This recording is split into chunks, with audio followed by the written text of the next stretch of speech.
of today's service, and he said to me, son, for many of them that you will meet, they are not who they are supposed to be.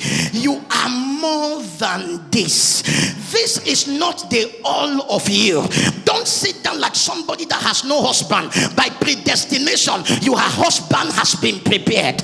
Don't sit like a broken chicken beaten by rain. By predestination, you are a multi-billionaire. Don't sit with sickness in your body as if doctors went to school to feed from your body.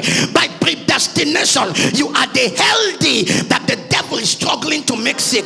Ladies and gentlemen, sit down and hear me. You are more than this. If nothing gets you angry, this statement should get you angry. By now, for some of you, at the age of 60, you should be a landlord. You have no business being a tenant. There are some of you at the age of 40, prayer, a boyfriend is still a prayer point. God, give me a husband. What the hell is that? At 40, there are many of you at the age of 15 on marriage, no child. Ladies and gentlemen, you are more than this. Are you aware that the Bible said, greater is he that is in you than the devil that is outside? Hold on. Don't be too spiritual about that scripture. You know what it means? It means there is a you that was predestined in you that is currently here.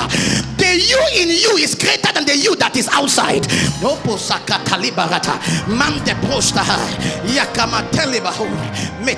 Sit down, let me talk to you. Child of God, Abraham may look childless, but there was an Abraham in Abraham that is the father of many nations.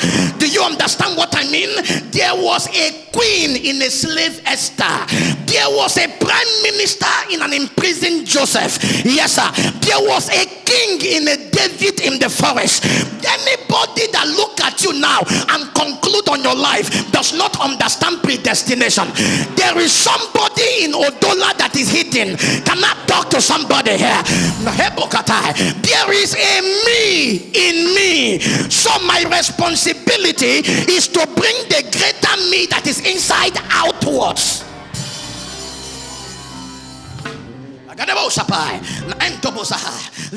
It has not yet appeared to you what you shall be. One day I went to the village and I had the opportunity to be escorted by some of my elders and some of my pastors. Ladies and gentlemen, when we drove through the village, I will not forget what my mother told me. She said, if I die after today, I die well. I said, what do you mean? She said, I never knew that those years while we were in the barracks struggling, begging, you had your short knicker without shirt and without slippers running around the places, sitting by neighbor's house to eat their lunch. I didn't know that there was a greatness embedded in here. Ladies and gentlemen, hear me. 2014, you will surprise your father. You will surprise your mother. Say, I hear. Let nobody conclude on your physical condition. Let nobody conclude on your physical location. Let nobody conclude on your physical situation. That Rahab was a prostitute in Jericho. Only God knew that she was part of the lineage of Jesus. Don't judge me by my actions. I have a destiny.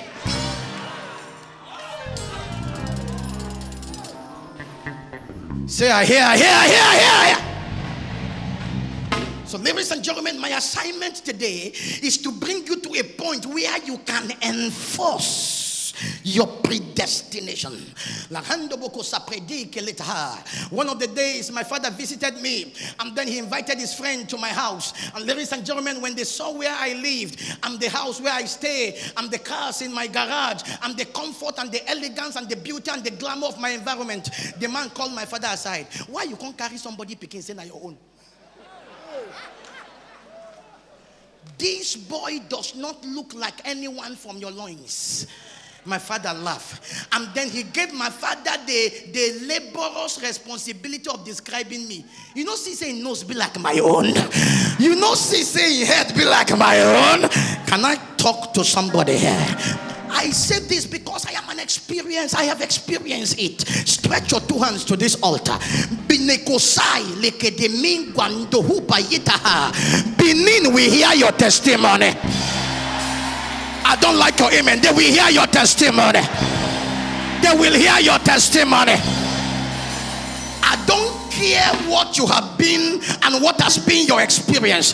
There is a day that comes where the anointing becomes available, and every yoke shall be broken, every burden shall be lifted. A day comes where your weeping comes to an end. For weeping might endure for a night, joy comes in the morning time. Can I talk to somebody here? I speak to 100 of you, wherever you are under the sound of my voice. This morning is the turning of your captivity. When the Lord shall turn again the captivity of Zion, it shall be like the dream, and the hidden shall see, and they shall say, their God hath done great things for them, wherefore they are glad. Hear me, I say this on this altar, by the oil of my ordination, by the blessings of my fathers in ministry, by the altar of deliverance and the commission given to the servant of God, Bishop Chibundo, wherever you are under the sound of my voice, fulfill your destiny. Fulfill your destiny. Fulfill your destiny. Fulfill your destiny. Wherever you are, give the Lord a turn around. Amen.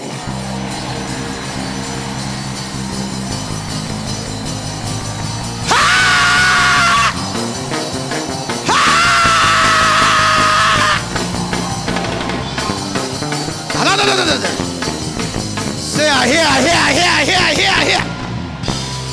Slap your neighbor, say, I'm the one he's talking about.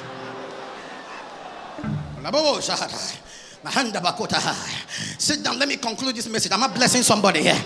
Are you feeling what I'm feeling at all? Hey, are you feeling what I'm feeling at all? Slap your neighbor, say, I am more than this.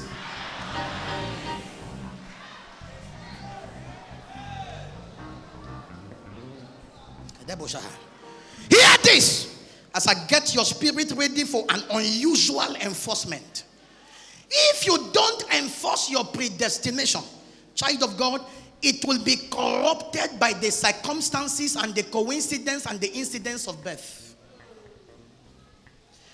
If you don't enforce your predestination, if you don't enforce what you were before you came, the way them born you will veil your glory as if you had no predestination. Your predestination will be corrupted by the coincidence, the circumstance, and the accidents of your birth. Are you aware that by predestination, David was a king, but the circumstances of his birth was the reason why when they ordered for anointing in his house, they left him in the bush. David said, in iniquity did my mother conceived me. Psalm 51 verse 5. So the man had some children from wedding.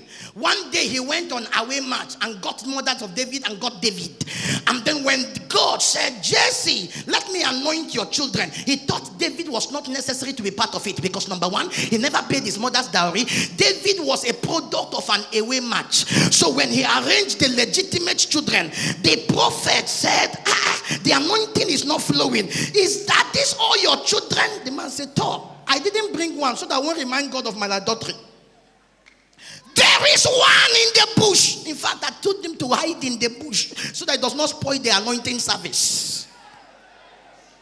And the prophet said, I don't care how they gave birth to him. We will not sit down until he comes. Ladies and gentlemen, I don't care how you came here, whether by wedlock or out of wedlock or in wedlock or beside wedlock is irrelevant. The most important thing, you are on ground. I'm not talking to somebody here. Because by whoever you were born and how you came is not important. It's what you are here to do that is of great importance.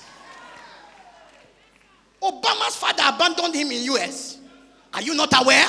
The mother dumped him with his own grandparent. Are you not aware? But how he came and what the father did is irrelevant. Today, there cannot be history without the mentioning of that young boy. Are you aware that Jephthah was a general, but his mother was a prostitute. If you don't enforce your predestination, it will be corrupted by the circumstances of birth. Because many of you, the circumstances of your birth is very inauspicious. It is not good to hear at all. Because where them born you, my brother, no be waiting person go talk about. There are children that are product of rape. It does not matter whether a rape bring them. They are destined to wrap their destiny. Are you aware that the King of Kings and the Lord of Lords, your Savior, was born among animals? Am I to somebody here? And like I used to say, funnily, it took God to deliver him from body odor. Because to be born among animals is a serious business. It does not matter how you were born. When God said I should go to Gombe, I said, no, it cannot be Gombe. Gombe is where I grew up. God said it has no relevance to what I want you to do. I said, Gombe, where they saw my mother and her stepmother fighting Mike Tyson and Holyfield. Gombe, where they saw my father sometimes get drunk and fall in the gutter, and then early in the morning they were escorting him house with hangover. God said, it does not matter how you grew up. You came for an assignment. And ladies and gentlemen, one of the things that gave me breakthrough in Gombe was when I started church. People wanted to see how the son of a drunk and the son of a woman that was an alcohol seller can say he's a preacher. They met a regenerated person. They met a man ready to fulfill destiny. They met a man that came on assignment. If I'm talking to you, let me hear that amen like a thunder.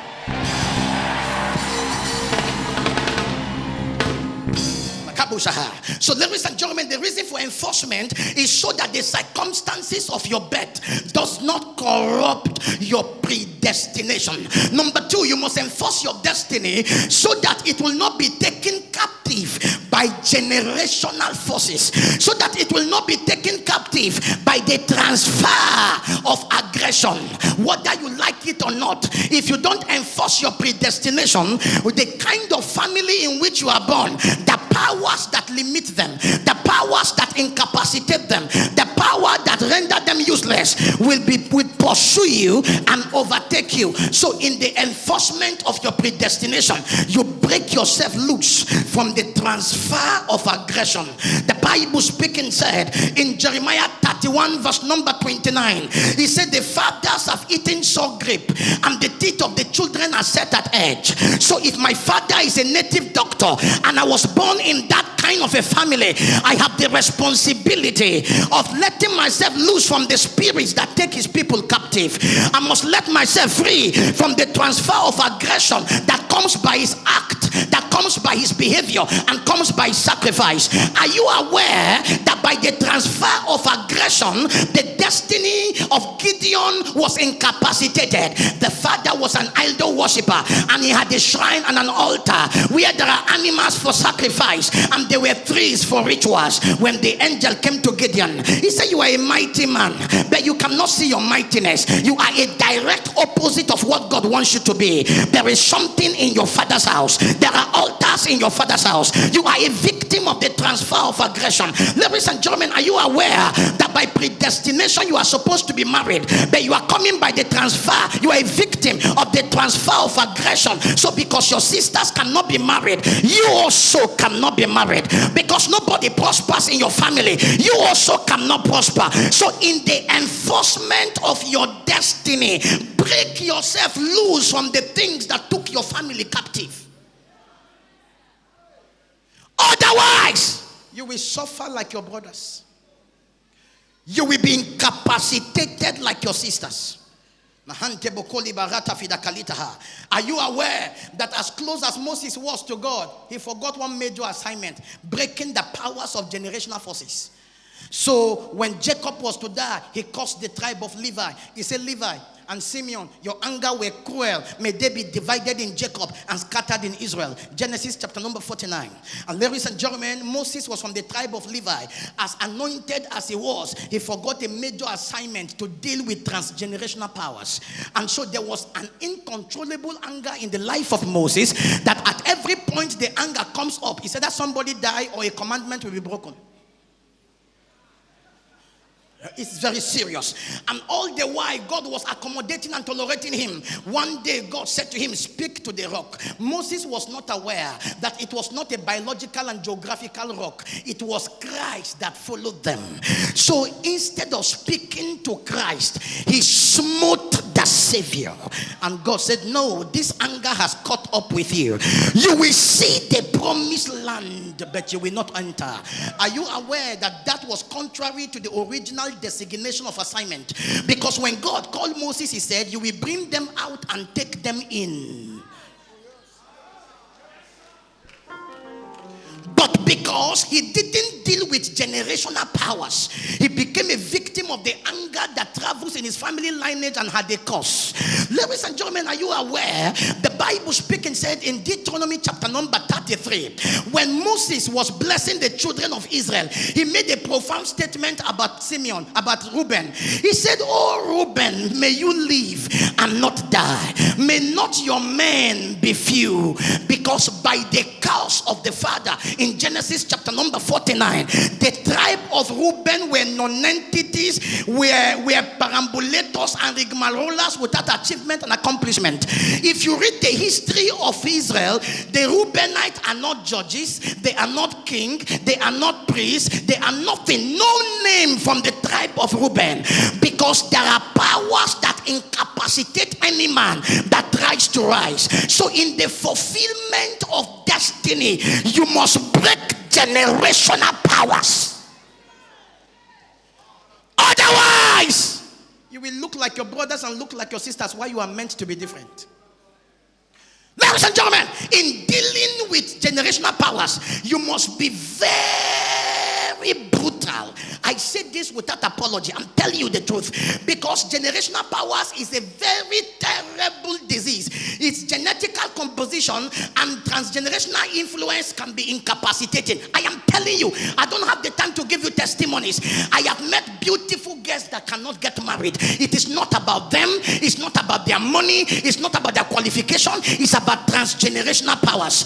I have met rich men that cannot build a house. They don't even know where the money traveled to because of transgenerational powers. I have met a community of people where everybody is sick. Either you are blind or you are lame, one sickness of the other, because of generational powers. I have met people that every time it almost happens, something happens to deny them. It's not about their effort, it's not about their labor. Transgenerational powers. Look at my eyes. You are in the house of freedom, in a ministry of deliverance. I speak to every boy, every girl, every man and woman under the sound of my voice. After this service, you are free from the powers of your family. Let me hear this amen like a thunder. Somebody say by force. Talk to me, say by force. Talk to me, say by force. A great man of God, for some of you who know him very well, T.D. Jakes, said something about his family. At the age of 40, everyone gets bloated up and dies of obesity. And then at the age of 40, the doctor said to him, preacher, watch your weight or you will go down. He saw it coming through the family. At that age, certain diseases are introduced to the biological system by certain powers that travel through the gene. And so the man consciously, deliberately, calculatively dealt with the powers that incapacitate his generation. Today he has gone beyond 40, still alive, firing and blessing his generation. Duncan Williams said something several years ago. He said his father had several children. I think they were 80 or 88. And then he said that every one of them is divorced. That he is even trying to keep his own powers from his family. Duncan Williams. Powers. 80 of them thereabout. He said there were so many. All are divorced. And as a preacher, he needed to exempt himself from the transfer of family devils. Otherwise, you will have a great predestination and die small.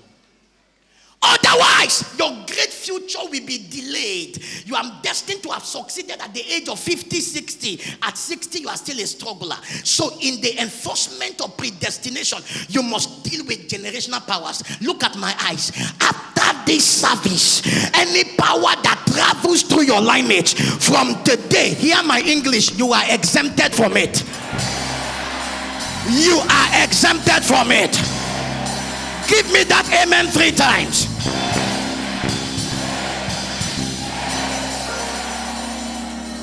Say, I hear. In conclusion, ladies and gentlemen, for the sake of my time, there are 2 other things you must deal with in the enforcement of your destiny. You must deal with the wickedness of men. I'm telling you the truth. Otherwise, you will be born like Jesus and have a Pharaoh in search of your destiny.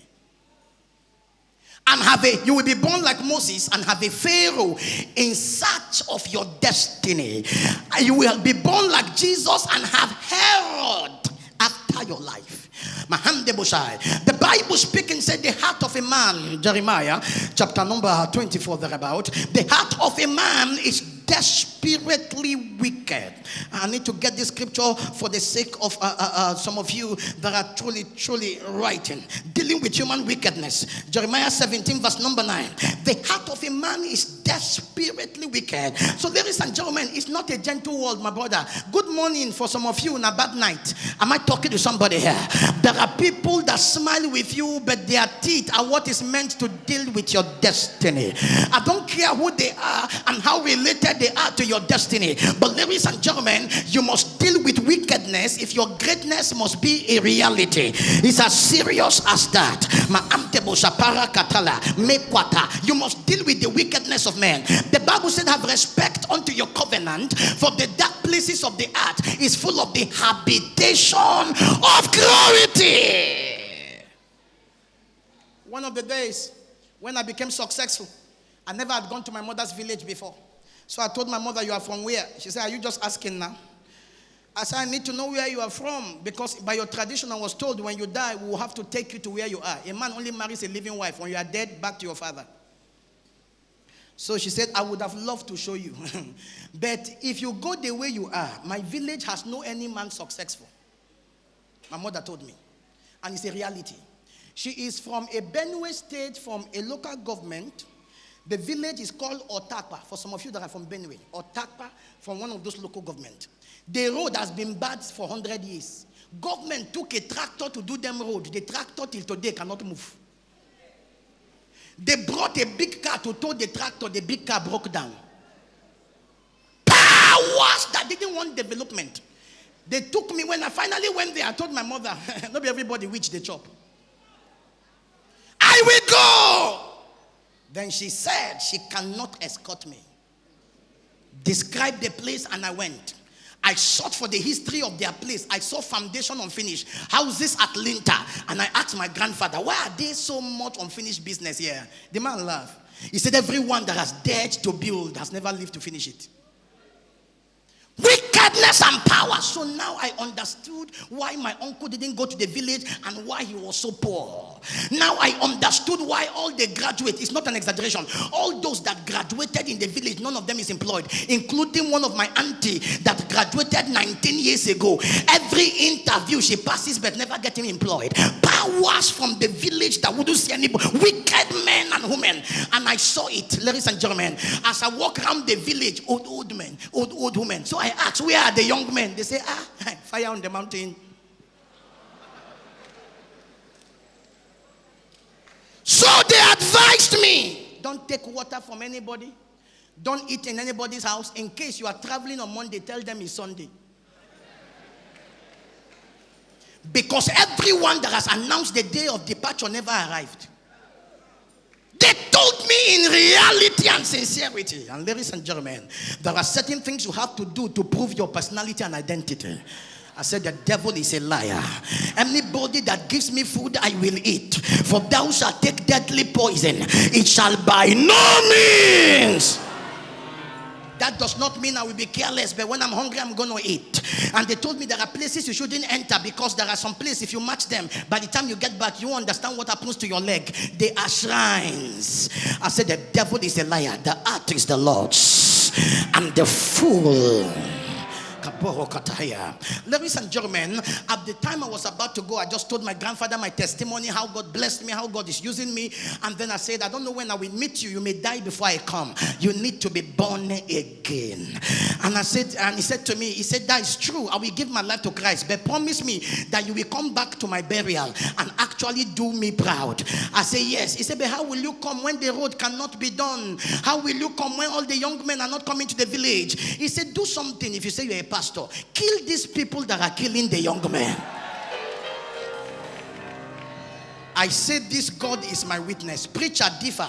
There are some that preach forgiveness, but there are enemies that if they are alive, you can't become. On the day of my departure, I'm telling you true life testimony, I carried my olive oil. My grandfather is a witness. He escorted me to the gate of the city, and I displaced the spiritual gate man, and I anointed the gate of the city. And I say, from this day forward, this is my maternal ancestral home. Every blood-sucking human being, every man wicked, every woman wicked, by this oil, I command your days expire. Am I talking to somebody? And I said to my grandfather, you are a witness. I don't know what God will do from today, but watch out. Anybody who dies for the next 1 month, know that they are not part of the destiny that God is bringing to this city. Ladies and gentlemen, I say this to the glory of the Almighty God, whose I am, before whom I stand. The day I left, by the following day, a woman that all her children have died, until nobody to bury her, was the first to die. Am I talking to somebody here? Look at how she died. Still alive, she was getting rotten. I said, this God is my witness, I am the altar. Still alive, she began to decompose. Leg decompose, body decompose. Overnight, by the morning, she began to shout, she began to cry, she was confessing. And then by her confession, they were able to locate the men and the women that were part of the witchcraft elders council in the village, who know everybody succeeding everywhere, who are monitoring every young man and every young woman. Before she died, she was calling their name. Madam Atine is part of me, Brother this is part of me. Why she was saying it, the youth were arresting them. Why she was mentioning it, the youth were looking for them. Why she was calling it, the youth were apprehending them. I'm not talking to somebody here. Before she died, everybody that was part of her coven, their names were mentioned. There was a revolution in the village. Before police came, some people have been physically killed. I'm not talking to somebody here. The Bible says, suffer not a witch to live. Any man that dig a pit must fall into it. The horse and the rider must be thrown into the sea. Kabrata kalebarata. Am I talking to somebody here? I am not a secular listener of music, but I think I like the line of P Square. Then they do me. If they do you, my brother, it's time to do them back. Am I talking to somebody here?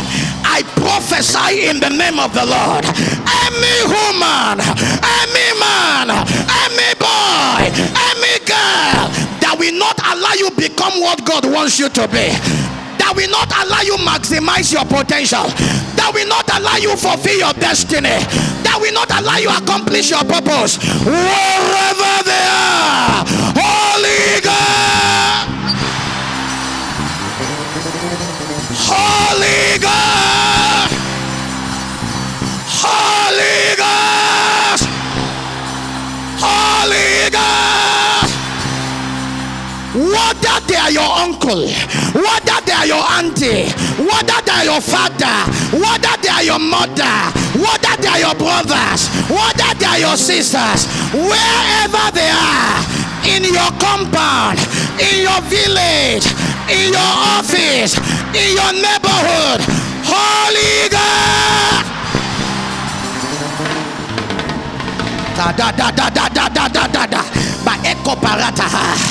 I give them 3 days to confess to you. Anyone that does not confess, I command them to be buried. I command them to be buried. Every arrow they fire to your body, every enchantment, every divination, every incantation, every sorcery, wherever they are, I send them back to sender. I send them back to sender. I send them back to sender. The captivity of the mighty shall be delivered. The prey of the terrible shall be delivered. For the rod of the wicked shall not lay upon the rod of the righteous. I prophesy, anybody that make your serving God look like useless service, wherever they are, Holy Ghost, Holy Ghost, Holy Ghost, lift up your hand and shout fire. Shake your body and shout fire. Lift your leg and shout fire.